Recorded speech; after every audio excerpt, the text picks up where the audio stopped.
Alright. We're gonna start at 12:20. Just to reiterate, subject of pilot script will be based off a randomly generated sentence. I think I'm gonna do a half-hour animated like adventure. Honestly, that's what I'm most interested in is like animated shows. Something like Avatar, Daigata Defenders, Yu-Gi-Oh, Dragon Prince, Kippo and the Age of the Wonder Beast, stuff like that. Alright, it's 11:20. I'll just get started.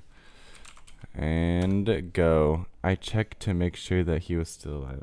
This is probably one of the most simple sentences I've ever got from this. Honestly, the first thing that comes to mind is, I mentioned Avatar earlier because that's kind of the tone I want to go for, but when Katara first breaks Aang out of the iceberg, and then she's like, is trying to check if he's alive, and then he pops up and he's like, "You want to go penguin hunting with me?"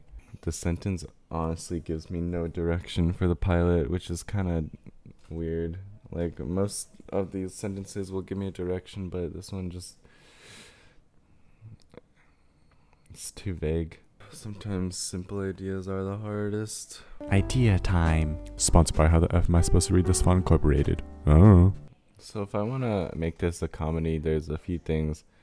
Like, honestly, comedy is pretty hard for me, especially. I don't think in comedic terms at all. Like, usually my mind goes to like dark, dramatic ideas. But stuff about comedy is, it's a lot of it is subverting expectations. So you expect something to happen and then the opposite happens.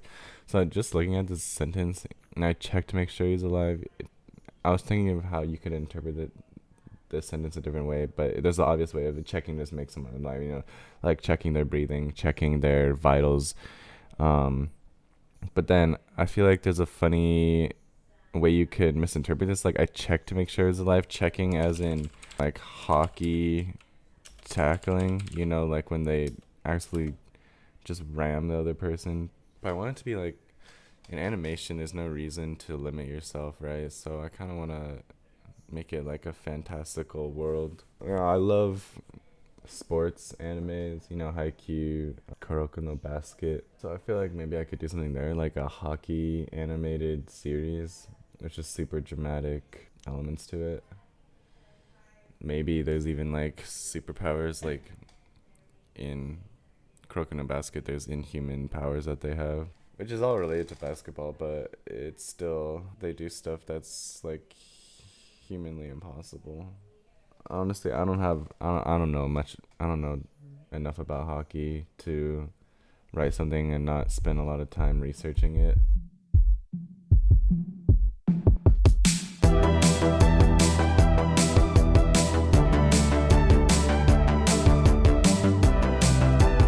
Alright, so I talked about focusing on the checked part of the sentence and seeing how that could mean multiple things, but I tried thinking about other things we could focus on, and then I decided to focus on the like still alive part and creating a world where that has multiple meanings. And then still alive, there's a normal sense where I check to make sure he's still alive, and like, he was in trouble and in terms of health wise. And then there's the made up term that can be used like specifically for this series, where still alive could mean a term for like a zombie virus or something that's threatening humanity, and that's something that's introduced and that'll set the series in motion.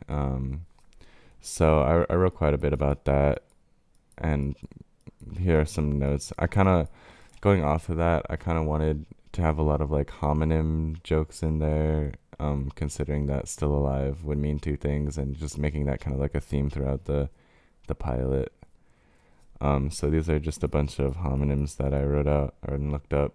So I'm gonna flesh out the acts for a half hour. There's about 3 acts, so about 10 pages per act. And then I'm gonna be following the point of attack: hero committed, hero succeeds almost, emotional squeeze, and hero succeeds, and then hero's new life.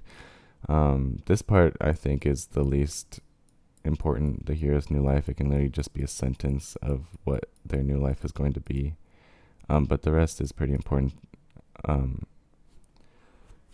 story points that need to be hit. So act 1 should have the point of attack and the hero committed. Act 2 should end with hero succeeds almost. Hero succeeds almost should be in the middle of Act 2, and then Act 2 should end with emotional squeeze, and then hero succeeds should be at the end of Act 3.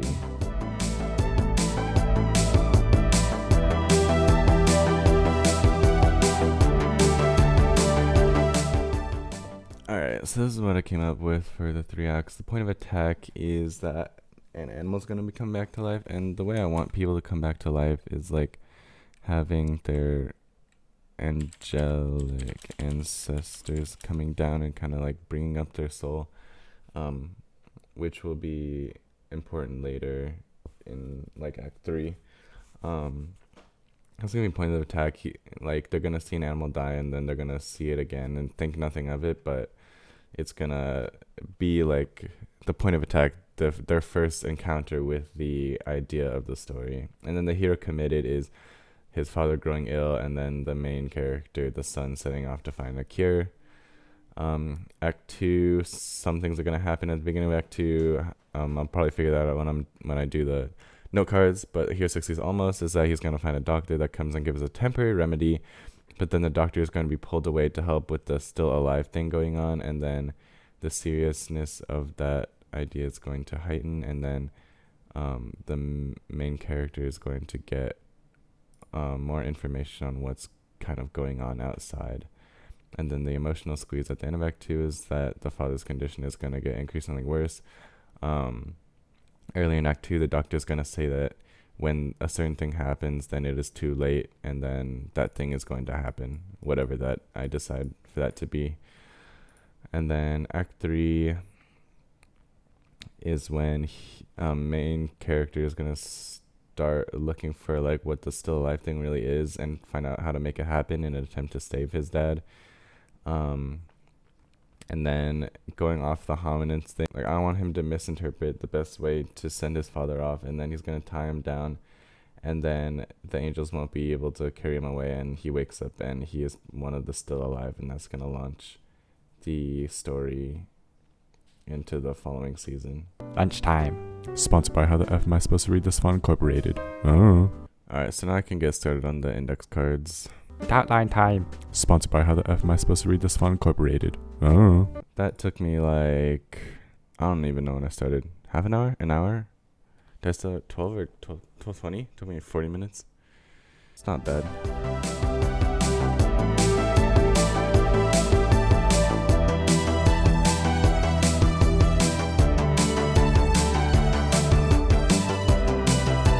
Oh, my back hurts from carrying this story way too hard. Want a little, but who's gonna save a little life for me? Alright,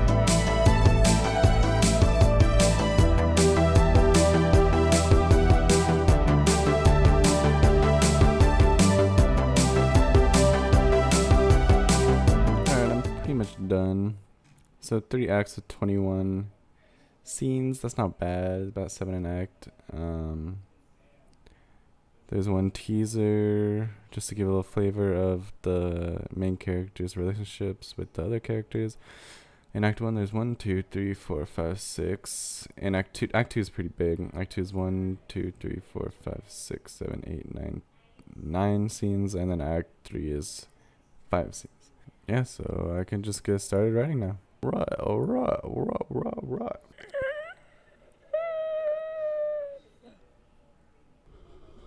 I'm tired.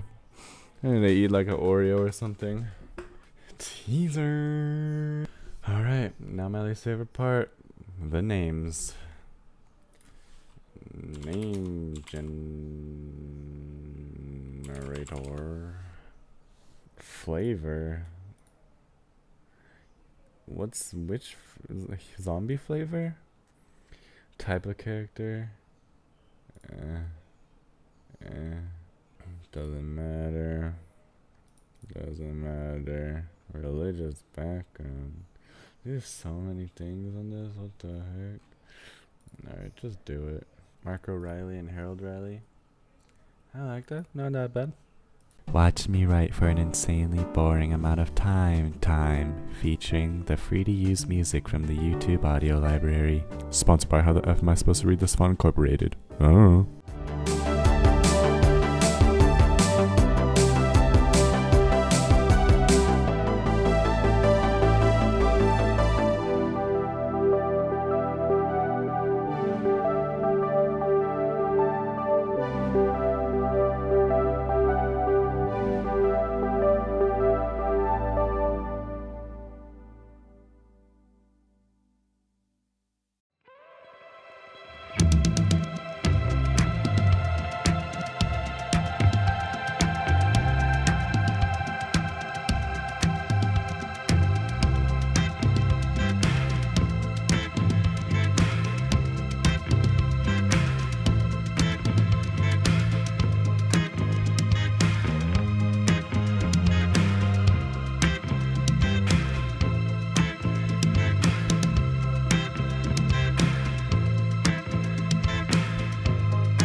Not going to take a long time, but I just got to a point which I sometimes get to that I've planned out with the index cards, and this is how I want my story to go. But I've gotten to a place when I'm actually writing the script where the decisions that the characters make and like the thing that would come naturally, or the character's natural decisions, don't really match how I want the story to go. So this is kind of what I'm getting stumped on right now.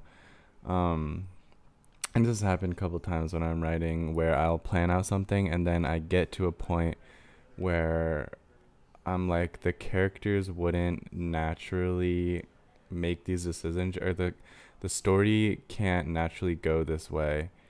And when you're writing, sometimes a story will naturally just pave itself. And so that's why sometimes like writing these foundations is helpful, but you shouldn't be like stuck to these. You shouldn't be stuck to your outlines, because it really depends on what feels natural when you're writing. And so I just have to try to subvert that somehow right now, which is more difficult than just following the outline that I made up.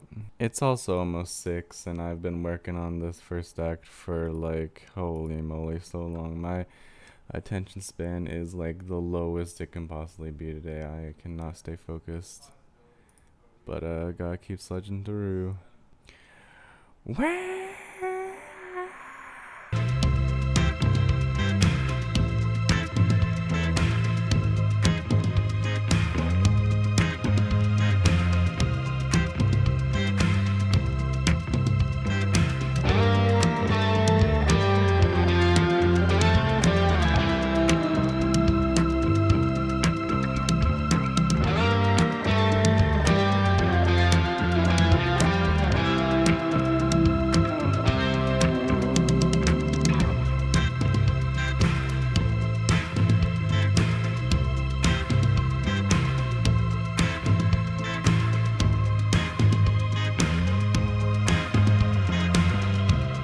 Honestly, at this point, I might just make it 2 acts and leave Act 3 out of here. I think I can still end on Act 2 on like a notable place.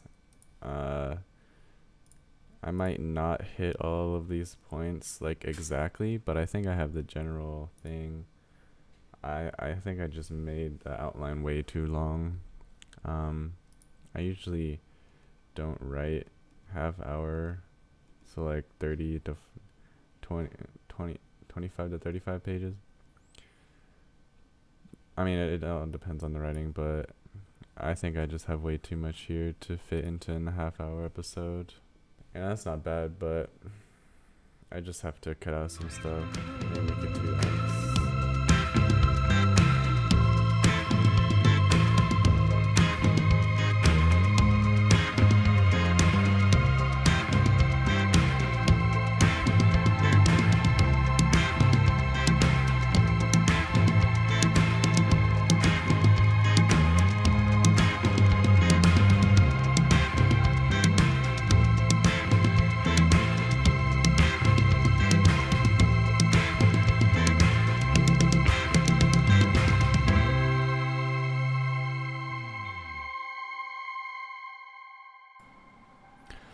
Alright, I'm done. 10:11. Done writing at least. Alright, so I definitely had problems with pacing in this one. You have to think about pacing when you do half-hour pilots, because I planned this out and I thought these scenes were going to be short, but they ended up being pretty long, and then just the pacing of the episode felt way too long when I was writing it. I probably got up to like scene 14, and I didn't even add all of this in there because it wouldn't make sense in the context of not finishing this whole plan. So I had to create basically a new plan on the go, not include hardly any of this, which is okay. I think I add too much in my pilots anyway, but definitely this was too much for a half hour. So I'm just going to go ahead and read this. I was definitely not on top of it today. My attention span just was not there, but we finished. So we finished what we set out to. Just a reminder, this is supposed to be like animated. At the beginning, I tried to make the tone like tailored to kids, upbeat animated show, but it kind of just turned out dark. So I that's something I need to work on as well. Feel free to read the script on your own. The PDF link is down below. Skip to that time on the screen to hear my final remarks. Sponsored by How the F Am I Supposed to Read This Font Incorporated. Oh. Alright, teaser. Interior, the Riley's farmhouse day. A wooden door is slammed open. A half-asleep young boy, Mark O'Reilly, slumps in. The straw-roofed, one-room house is big for being only one room. 2 beds are shoved into the corner. A large wooden table stands in the middle with benches to the side. A low, continuous fire heats a large iron pot. This is a remedial time. No electricity, no cars, no gadgets. The Stone Age. Marco, eyes closed, slips off his shoes and flops right onto the wooden table with a resounding thud. Well, that's not my bed. Regardless, the table seems good enough to sleep on as Marco's breathing soon becomes slow and labored. Marco! Marco! A middle-aged man with a formidable beard fills the doorframe. Harold Riley, Marco's father, stomps in and stands over Marco. You're back already? Where's the cart? Down the hill. Get up! Harold tries to pick up Marco, but only manages to roll him onto his back. Harold flipper flaps Marco's face, giving a short pitter-patter slaps as spittle flies everywhere. Get up! Hello? Are you still alive? Where's the cart? Down the hill. How'd it get there? Toad? It was Toad? I tried to, but Toad. Who towed it? I towed it, but couldn't tow Toad. What? Toad? You're not making sense. Then let me get some sleep. Harold heaves Marco again and manages to finally get him off the table. Marco simply crumbles into a lump on the floor. Ancestors, help me. This child is impossible. Get up, get up. Who towed the cart? I did. Well, then where is it? At the bottom of the hill. Why? Because of Toad. Who towed it? Marco finally musters up enough strength, yelling as he stands up as if it's a grand physical feat. He stomps over to the door and walks out barefoot. Exterior. Marco stumbles around as Harold follows him. Around them, weird animals make even weirder sounds in their pens. One enclosure houses gepiers, many lion-looking creatures. One spits out a massive bright red hairball. Just capitalizing what's going to be important, what's going to be used later in the show. This is our first exposure to this fantastical world they live in. No animals like something that we would see. We pan out to reveal they live on sort of an elevated peak, one side of a cliff leading down to waves, the other a grassy hill met by a coastal road, and beyond that, a forest. Marco groggily walks until the coastal road is in sight. At the base sits a cart tethered to what looks like a 2-headed alpaca. However, that's not what grabs our attention. Sitting in the back of the cart, practically taking up the whole space, is a massive green and black blubber. That's not a toad. Yeah, I named him Toad on our long way home. I towed Toad all the way here. You did? Or Sally did? I'd say equal amount of work. Harold rolled his eyes and started running down to the cart. Marco reluctantly follows. The mass is much larger now that we're up close. Harold inspects the blob. You tried to move it? Tried everything. Poked it, tried talking to it. That's it. That's everything. After a while, I just had to tow it here, and Sally took forever dragging it along. Well, I'm sure we can get it to leave. Can't let old Sally carry this thing around anymore, right? 2-headed alpaca-looking animal gives a slight sputter in acknowledgement. Marco wanders off screen. Oh, that's right, Dad. Just give us all that old hairy persuasion. Harold considers, then pulls on his beard and rubs his beard hair. Massive green and black. Like that? I meant like Harold persuasion. Oh, right. Alright, so all we have to do, Harold turns around to see Marco curling up on a rock, giving him a fall asleep. Marco! With Marco's eyes closed and Harold's back turned, they don't see the Toad move. They don't see Toad. A rippling shiver sent across its tiny exterior, a delayed reaction to the beard hair. It starts to stand, pushed up by two diagonal legs, almost triple Harold's size. The shadow cast upon them causes Harold to turn around. Yeah, that's nice. The sun was way too bright. Marco, run! Harold takes off, springing toward the house. Marco, delayed, opens his eyes to see Toad leaping over him. He shrieks.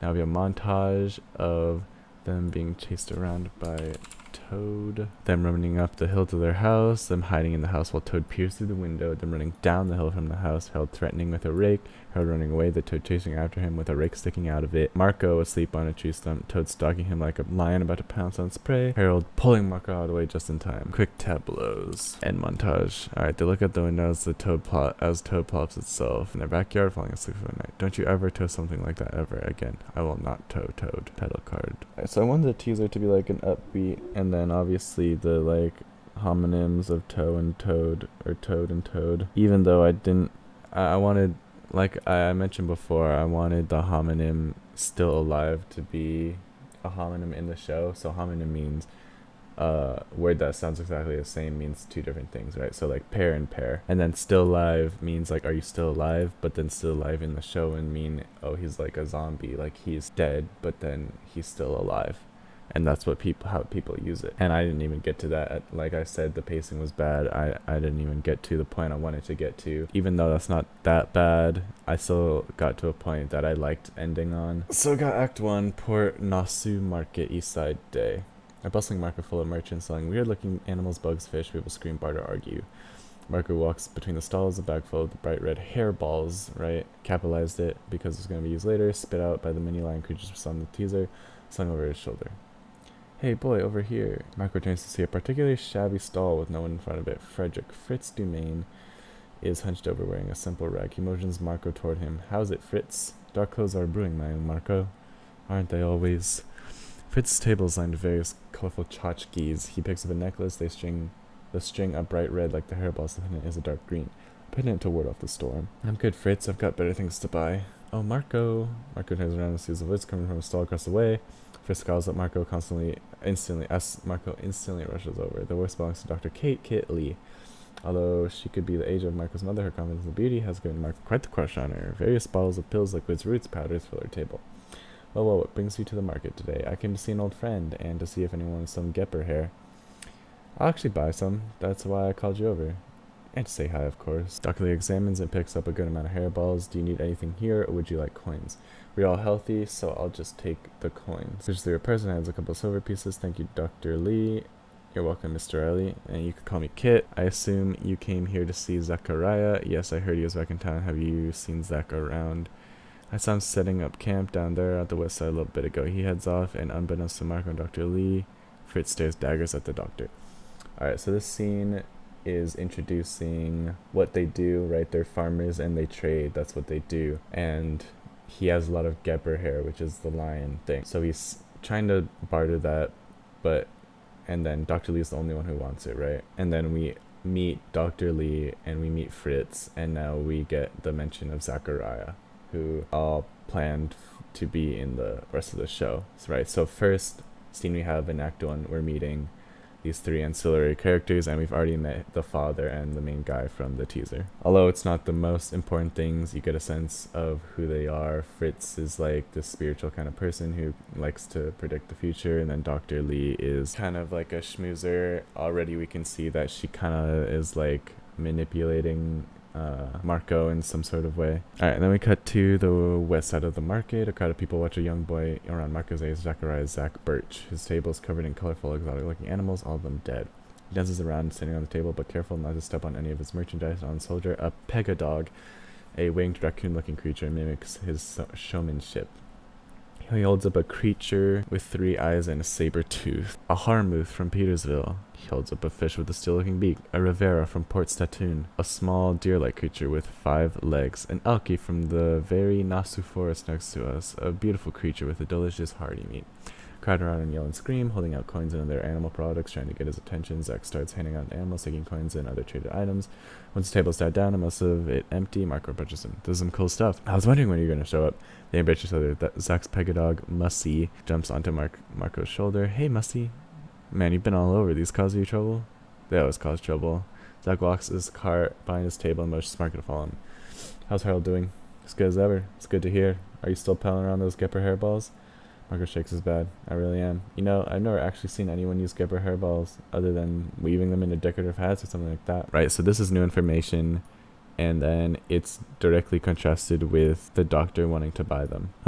Yeah, they aren't too good for much, but I recently came across an old merchant with a peg leg who was selling Gepper traps. He was boasting about how durable it was, and he was really pushing me to buy some since he knew I dealt with that kind of stuff. And they actually worked out pretty well. I doubted them at first and didn't bother using them until I was on my way here. I used them for my most recent catch. Pulls out a tarp covering some items and reveals more dead exotic animals. A couple have their feet and or bodies bound in bright red string. Pulls out a rapid-looking creature with no eyes. Is that a bunna? It really is. I never had bunna stew. They're bound using Gepper hair? Yeah, fresh as I've got, caught today. Oh no, I couldn't. Take it, man. Tell Harry is sent with much love. Thanks, Zach. Here, take some more hair if it's working out so well. Don't mind if I do. Merchant said if I were to come across any more Gepper hair that I should come back and give it to him. To be honest, you're really one of the only people who have Geppers. Reaches in the bag and pulls out most of the hairballs. You want to come to dinner and enjoy the bunna with us? No thanks. You and your old man save it for yourselves. I have some more business and time to take care of anyway. Are you going to be in town for a while? I'm heading out tomorrow morning. He pouts. He doesn't really know how to respond. Are you sure you don't want to come to dinner? Eat a bunna? Have a lot of funna? Thank you, Marco, but you should really have all the funna to yourself. Alright, be safe out there. Let me know when you come back in town. I surely will. Heads out, sun starts to set. I'll be back before you know it. I'll bring back 10 bunnas for you and Harold. 100 bunnas for all the funnas. He laughs and waves as he disappears among the merchants. Then we cut to his house on Sunset as he rides his cart back on Sally, the two-headed alpaca. He passes Toad, who's, I guess, now part of their little farm. He's sleeping at the base of the hill. Good morning, Toad. Or good afternoon, Toad. The creature grunts. Makes his way to the house. Dad, Zach got us something good to eat. Harold eagerly bursts out of the house. What do you get this time? Holds up the bunna, and then it springs out of his hands. The Gepper ties break loose, and the bunna starts hopping around. What the? It's alive? It was dead. Catch it. The two frantically scamper around the farm. The bunna hops to and fro. It's quick, much too quick for the two of them. Moments pass, and Harold and Marco sit on the floor, back to back, panting. The bunna hops, almost teasing out of their reach. Damn thing. Bug flies past them and near bunna. A large proboscis shoots out of bunna's mouth, stabbing the bug and drawing it in. The bunna chomps on it, a wing floating to the ground. Get out of here. Harold chews the bunna and happily trots off. Down the hill, they watch Tyra as the leftover bug starts to glow. Then two angelic bugs materialize above X, descending from the sky. These bugs are translucent, as made from pure light. They flutter down to the wing, and out of the wing forms another bug, the one that was just eaten from the bunna. It flies up with the other two, and the three almost dance around each other. Pure translucent light. They fly up, and then fade out. Harold and Marco watch in their tired and bored state. This is normal. This is what happens in the world when something dies. I guess we'll find something else to eat tonight. I swear that thing was dead when Zach gave it to me. It looks still alive to me. Alright, this is the second time. Alright. He says it in the teaser when he's trying to wake Marco up. He says, hello, are you still alive? And then we're ending that scene with, looks still alive to me. Alright, and then we fade to back at the port, new day. Marco looks down at a piece of paper with various items listed. He has multiple things with him, along with a bag full of more Gepper hairs. Browses stands, trading with merchants, and loading the cart pulled by Sandy. He nears Dr. Lee's table and someone slows down. Hey, Kit? Hey, Marco, getting stuff for your father today? Yeah, he keeps forgetting stuff he needs. That's why you come to town and stop by my table all the time? I'm not sure your father has ever bought medicine. He blushes. Luckily, shouting from down the road breaks the air. What's going on down there? Some poor man. I believe he was released from prison the other day. He's been ranting about conspiracies this whole time. I'm worried that with that kind of talk could be planted right back in there. What kind of conspiracies? Didn't really listen. I don't like to believe in stuff I haven't seen for myself. Anything I can do for you, Marco. Looks at this. Unless you got shears to cut Gepper hair, I don't think so. Then, I wish you well on your quest. Stay safe. The old man enters Marco's vision. He's extremely disheveled, a beard longer than Harold's, but infinitely dirtier and unkept. Look out! They're working us down there. They tortured us. No one listens. Everyone subverts their gaze and quickly shuffles past. He mistakenly locks eyes with the old man. You there, come here. Marco looks around, hoping that he's talking to someone else. I need to tell you something. I need to tell you the truth. Come here. He approaches, his hands full of stuff. Down there, they have people tied up. There are bad things done.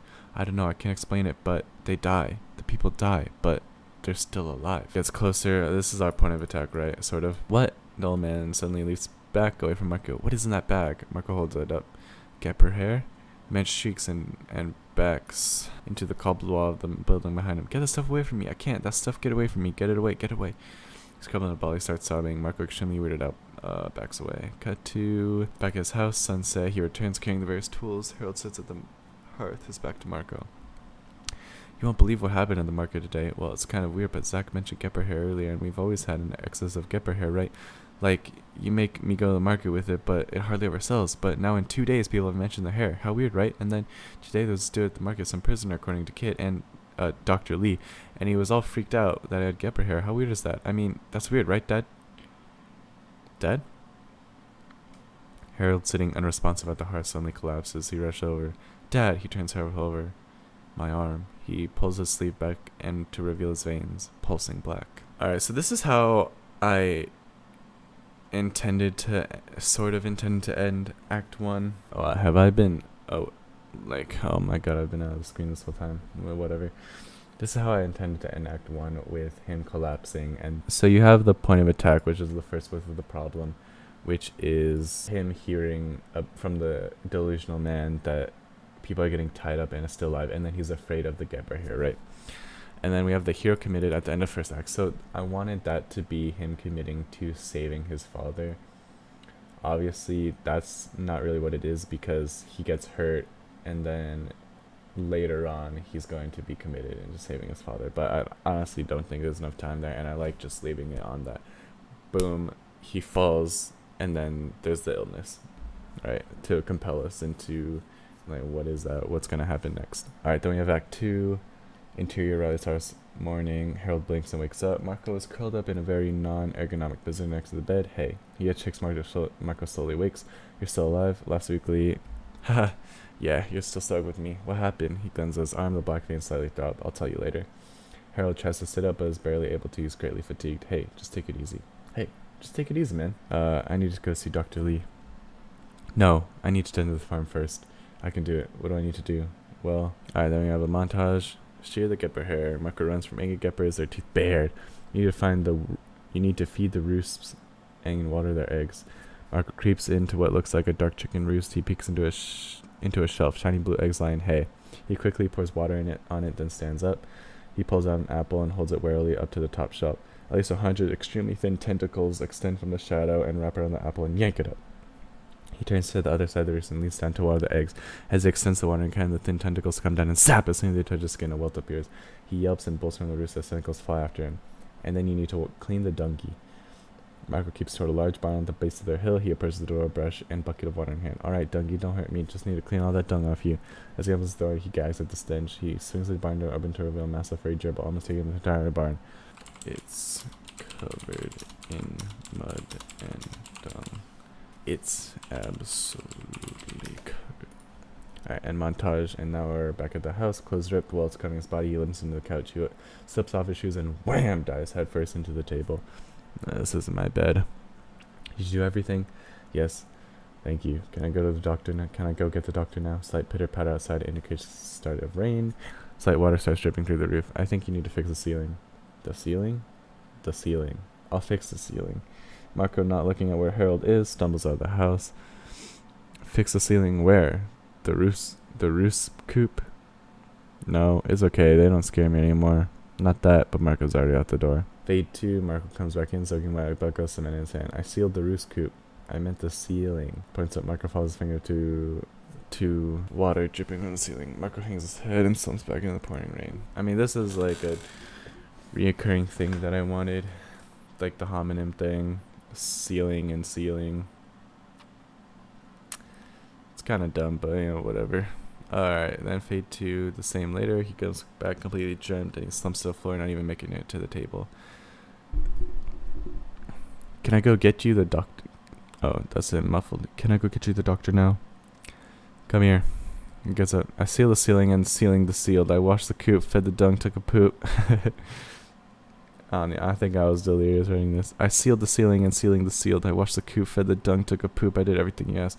But he's probably delusional right now too, after doing all that in the rain and everything. I know. We need to get you a doctor. Come, sit. Marco pulls up a chair and sits by his bed, his soaked clothes dripping in the carpet. Here. Harold pulls a blanket off of him, drapes it around Marco. Harold then holds his arms out to Marco for him to see. Marco stares and says nothing. Looks pretty scary, huh?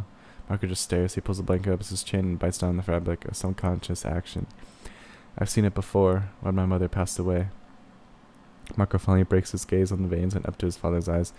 She must have been around my age when they appeared on her arm as well. I was probably as confused and scared as you were when I collapsed. I remember she couldn't move at all. The doctors came and said nothing could be done. It's some kind of genetic disease called Sutrad's. Terribly deadly and very rare. I knew my grandparents when I was younger, but we moved away from them and the town I was born in when my mother found out my father was involved in nefarious affairs. I didn't know they had died. Neither did my mother until many years after it had happened. I hadn't seen them since I was 7 or 8. My mother noticed the black in her veins when I was 20. She died not so long after. The nice thing about seeing loved ones die is watching them being brought up by the people you haven't seen in years. My grandfather, the nicest and gentlest man, and my grandmother, the sweetest woman, appeared above my mother in white light. It was like a family reunion. They smiled at me, like I was the little kid they had once known, and they helped my mother out of her bed while her cold body lied there. You know that they are in a better place, watching them ascend in the hands of people they had loved the most. Alright, I rewrote this. When people die, you watch them ascend hand in hand with people they had loved the most. You know they are in a better place. You got to see them again? Yeah.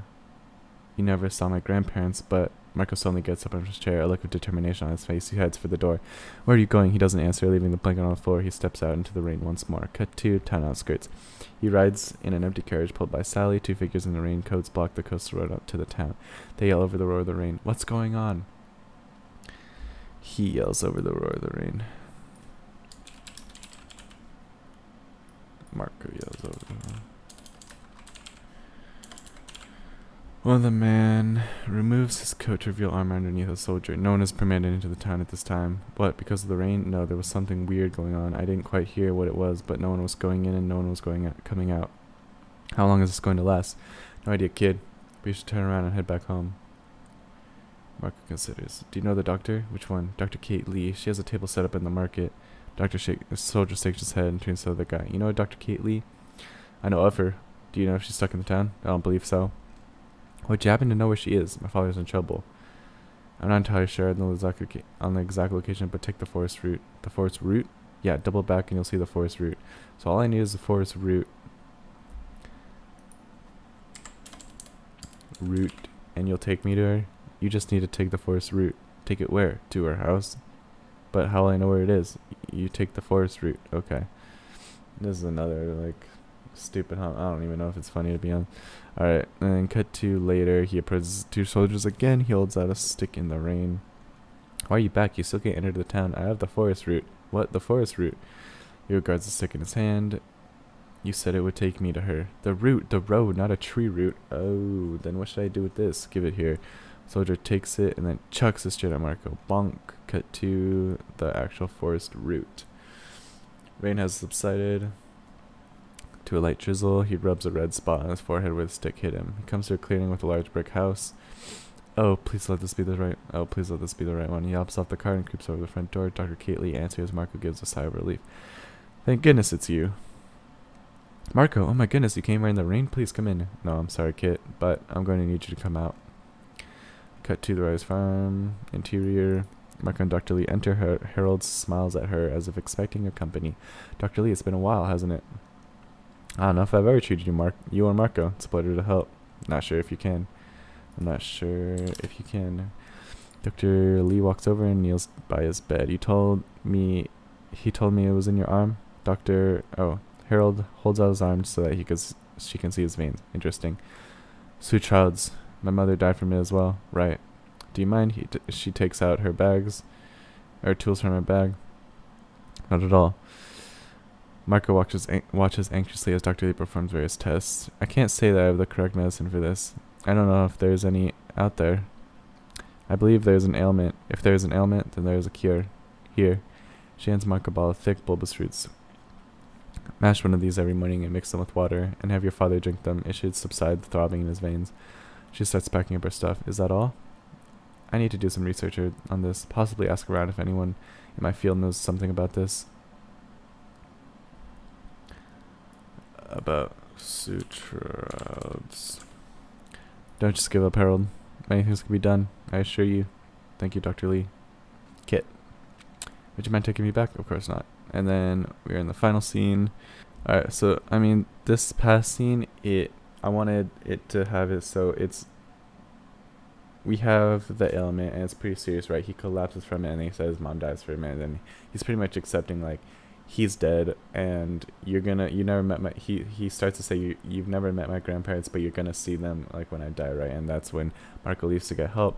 And then to Dr. Lee, he's saying, oh, there's nothing you can do, doctor. But there's help, because she seems determined to help him. She has given him roots to subside the swelling in his veins, which is something he hasn't seen before. Maybe I should make it more obvious he hasn't seen before, but... Right, so there's hope, right? It's not an ailment that's going to end incredibly soon. It's something that can be drawn on for a couple episodes.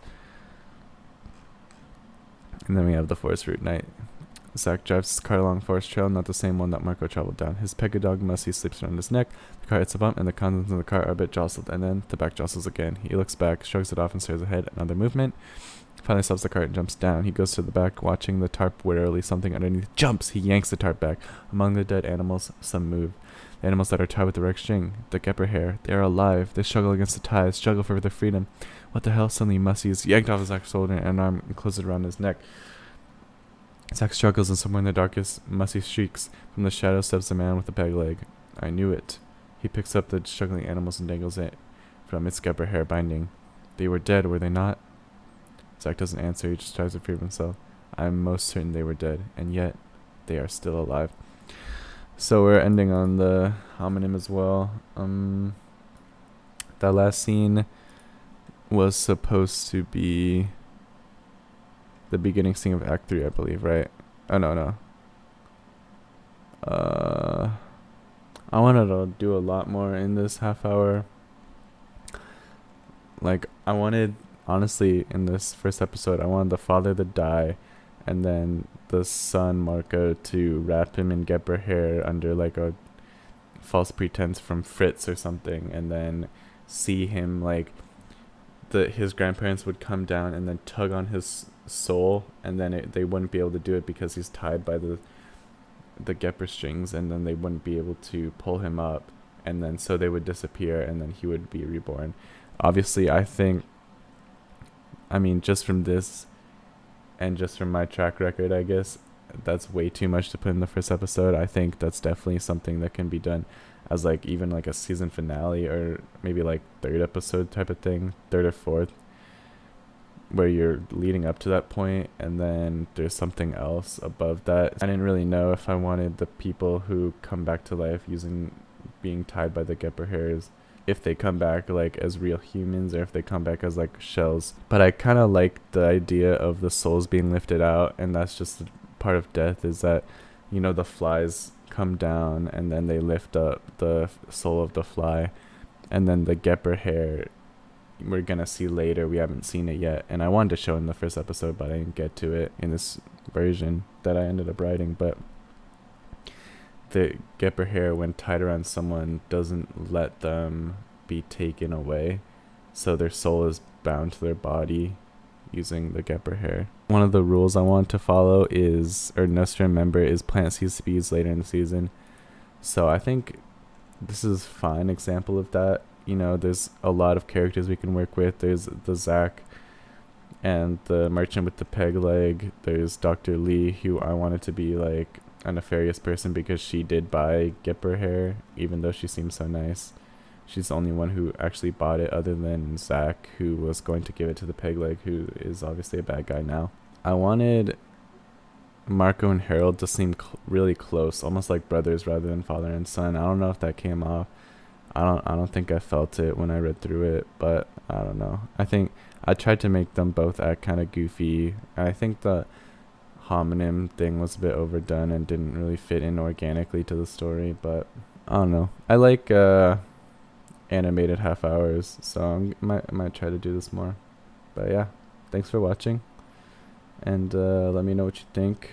I'm obviously still learning how to do structure for half hour and full hour animated live action drama comedy, you know. I'm just trying to learn, get better.